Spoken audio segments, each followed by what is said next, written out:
সংসদে উত্থাপিত আকারে জাতীয় মুক্তিযোদ্ধা কাউন্সিল সংশোধন বিল 2026 পাশ করা হোক। যারা এই প্রস্তাবের পক্ষে আছেন তারা হ্যাঁ বলুন, যারা এই প্রস্তাবের বিপক্ষে আছেন তারা না বলুন। আমার মনে হয় হ্যাঁ জয়যুক্ত হয়েছে, হ্যাঁ জয়যুক্ত হয়েছে, হ্যাঁ জয়যুক্ত হয়েছে। আওয়ামী লীগ যা করতে পারেনি বিএনপি তাই করলো জামায়াতে ইসলামীর সাথে। জামায়াতে ইসলামীর স্বাধীনতা বিরোধী এতদিন এই তকমা ছিল মুখে মুখে, আদালতও বিভিন্ন রায়ের পর্যবেক্ষণে জামায়াতকে স্বাধীনতা বিরোধী বা অপরাধী সংগঠন বলতো, কিন্তু এবার রাষ্ট্রীয় বিলে জামায়াতকে স্বাধীনতা বিরোধী হিসেবে সিল মেরে দিল তারেক রহমানের সরকার। মজার ব্যাপার হলো জামায়াত এই বিলের বিরুদ্ধে তেমন জোরালোভাবে দাঁড়াতে পারল না। আরও মজার ব্যাপার হলো জামায়াতের জোটসঙ্গী এনসিপি এই আইনে সমর্থন দিয়েছে। বিএনপি বলছে জামায়াত নিজেদের স্বাধীনতা বিরোধী হিসেবে মেনে নিয়েছে। আসলেই কি জামায়াত ইতিহাসকে মেনে নিল? ঘটনার সূত্রপাত গত 9 এপ্রিল। সেদিন সংসদে জাতীয় মুক্তিযোদ্ধা কাউন্সিল বিল 2026 উত্থাপন করেন মুক্তিযুদ্ধ বিষয়ক মন্ত্রণালয়ের মন্ত্রী আহমেদ আজম খান। সংশোধিত এই আইনে 71-এর মুক্তিযুদ্ধে পাকিস্তানি বাহিনীর সহযোগী হিসেবে কাজ করা কয়েকটি রাজনৈতিক দল ও গোষ্ঠীর নাম অন্তর্ভুক্ত করা হয়েছে। এর মধ্যে আছে বাংলাদেশ মুসলিম লীগ, বাংলাদেশ জামায়াতে ইসলামী এবং নেজামে ইসলাম সহ আরও কয়েকটি পক্ষ। দর্শক, সংসদে যখন কোনো বিল পাস হয় তখন তার উপর সংশোধনী প্রস্তাব দেওয়া বা বিরোধিতা করা একটি সাধারণ গণতান্ত্রিক প্রক্রিয়া। কিন্তু গত 9 এপ্রিল যখন জাতীয় মুক্তিযোদ্ধা কাউন্সিল জামুকা বিলটি কণ্ঠভোটে পাশ হলো, তখন দেখা গেল এক অদ্ভুত পরিস্থিতি। একদিকে সরকার দাবি করছে জামায়াত এই বিলের তীব্র কোনো বিরোধিতা করেনি বা কোনো সংশোধনী প্রস্তাব আনেনি, তাই এটি তাদের এক ধরনের মেনে নেওয়া। আইনমন্ত্রী মোহাম্মদ আসাদুজ্জামানের 29 এপ্রিলের বক্তব্য এই জল্পনাকে আরও উস্কে দিয়েছে। তার মতে, যেহেতু তারা বিষয়টি নিয়ে সংসদে তেমন কোনো জোরালো অবস্থান নেয়নি, তাই তারা কার্যত নিজেদের স্বাধীনতা বিরোধী হিসেবে স্বীকৃতি দিয়েছে। সহজ কথায় সরকার এখানে একটি সূক্ষ্ম রাজনৈতিক চাল চেলেছে। বিলের সংজ্ঞায় জামায়াতকে 71-এর স্বাধীনতা বিরোধী হিসেবে স্পষ্ট করে লেখা হয়েছে।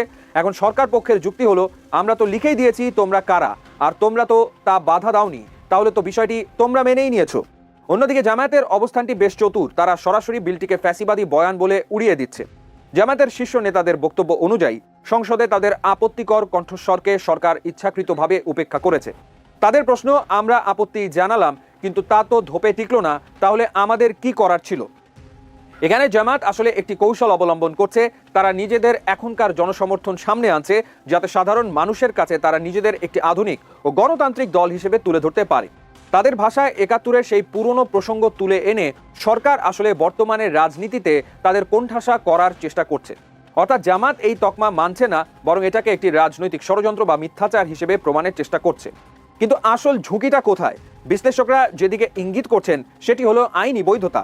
এতদিন স্বাধীনতা বিরোধী এই অভিযোগটি ছিল মূলত রাজনৈতিক বাক বিতণ্ডা, কিন্তু এই বিল পাশের মাধ্যমে তা এখন একটি আইনি বাস্তবতা বা রাষ্ট্রীয় নথির অংশ হয়ে গেল। এখন যেহেতু জামায়াতে ইসলামীর নামটাই রাষ্ট্রের নথিতে স্বাধীনতা বিরোধী হিসেবে খোদাই করা হয়েছে, ভবিষ্যতে যে কোনো সরকার চাইলে সংবিধান বা অন্যান্য আইনি ধারার মাধ্যমে তাদের বিরুদ্ধে বড় ধরনের আইনি পদক্ষেপ নিতে পারে। অর্থাৎ জামায়াত মুখে মানুক বা না মানুক, রাষ্ট্র এখন তাদের এমন একটি কাঠগড়ায় দাঁড় করিয়ে দিয়েছে যেখান থেকে বের হওয়া আইনিভাবে খুব কঠিন। পুরো ঘটনা প্রবাহ বিশ্লেষণ করলে দেখা যায় সরকার এই বিল পাশের মাধ্যমে একটি ঐতিহাসিক অবস্থান স্পষ্ট করেছে, যা দীর্ঘমেয়াদে জামায়াতের জন্য আইনি সংকটের কারণ হতে পারে। আর জামায়াত এখন আইনি লড়াইয়ের চেয়েও বেশি জোর দিচ্ছে জনমতের ওপর। তারা চাইছে তাদের নতুন রূপ দিয়ে অতীতের এই দায়কে চাপা দিতে। তবে রাজনীতিতে শেষ কথা বলে কিছু নেই। সরকার কি সত্যিই কোনো আইনি পথে তাদের নিষিদ্ধ করার দিকে এগোচ্ছে, নাকি এটি কেবলই রাজনৈতিক চাপ তৈরির একটি কৌশল, সেটি এখন বড় প্রশ্ন।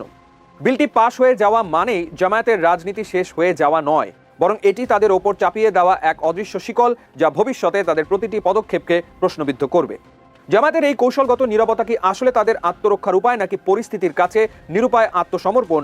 সেই উত্তর খুঁজতে আমাদের আরও কিছু সময় অপেক্ষা করতে হবে। তবে একটি বিষয় পরিষ্কার, বাংলাদেশের রাজনীতিতে 71-কে উপেক্ষা করার সুযোগ নেই।